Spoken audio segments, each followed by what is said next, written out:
Hey there, neighbor. You'll have to forgive me. I don't have my makeup on this morning. I know you're always used to seeing me with makeup. Just going a little bit commando style today. This is my first camo item. Just trying to fit in here. Okay, so we are on to chapter 2. The life organism of the household. The whole problem of the smallest element of society, the family and household, can only be solved from a particular point of view, the idea of the closed organism. Here is an example from life. How difficult it is for a small child to learn to walk. How strenuous it is to carry out different movements simultaneously. But once the child has learned it, once it can coordinate those different movements, then it no longer thinks of its earlier difficulties. A more technical example is driving. How chaotic the first driving lessons were. But once one has mastered it, one no longer thinks of the separate activities. The whole series of movements, from watching the traffic to the simultaneous use of brake and gear shift, has become an organic whole, as far as this can be said for a technical area. The same organic unity used to exist centuries ago in households. The entire household used to be managed painlessly from out of the old forces. This was determined not by consciousness, but by instinct.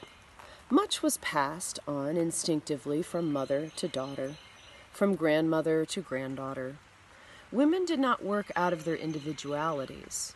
What they did was carried by forces of the past, by instincts and traditions, which gave the separate elements their proper relationship. In everyday life, everything had its place.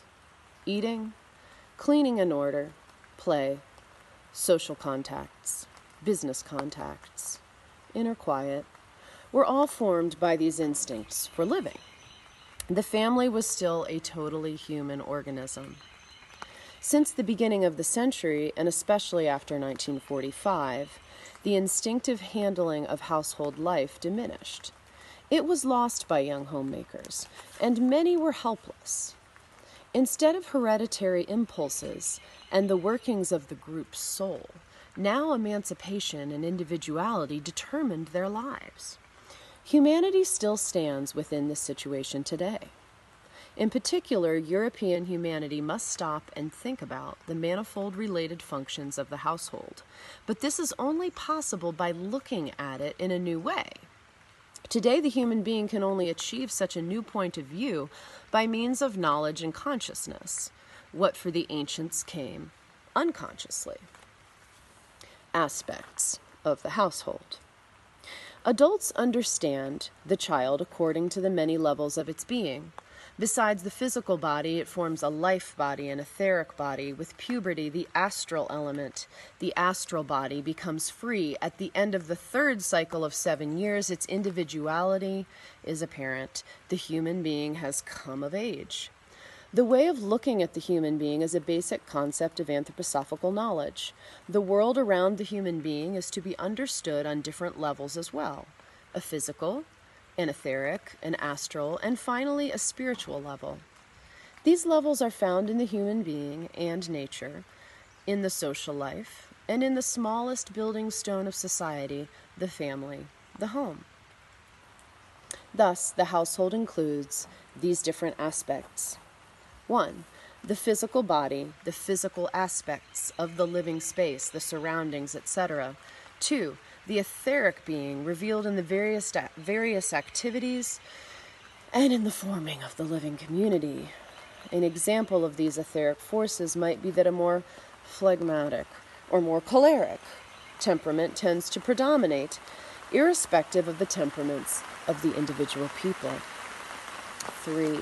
The astral element, the astral body in which all the feeling and willing and thinking live. These qualities are carried by the community's individuals. 4. The spirit self, the spiritualized astral body. This spiritual being belongs to the region of the angels. One could call it the actual spiritual element of a household. The household with its individuals is thus an organism having higher members. It can only be mastered by way of consciously living with these members. The homemaker has to know which elements in her household need to be brought together and how, in order for an atmosphere to arise in which the family members, according to their individual natures, can be human. In this, there is no right or wrong. This is the part of the transition to individuality.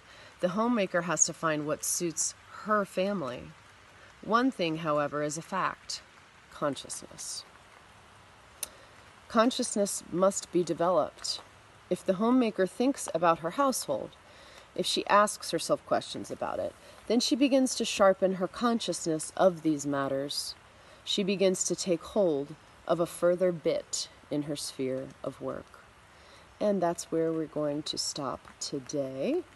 We'll be picking up with the etheric or life body in the next reading. So we're just kind of going into the levels of human nature that Rudolf Steiner pointed out, which are really helpful and very cool for understanding humans, children, child development, and I haven't thought about it in the realm of household, so it's really helpful for me too as I consider the idea, the concept of coming home, helping others come home to self, body, nature, society.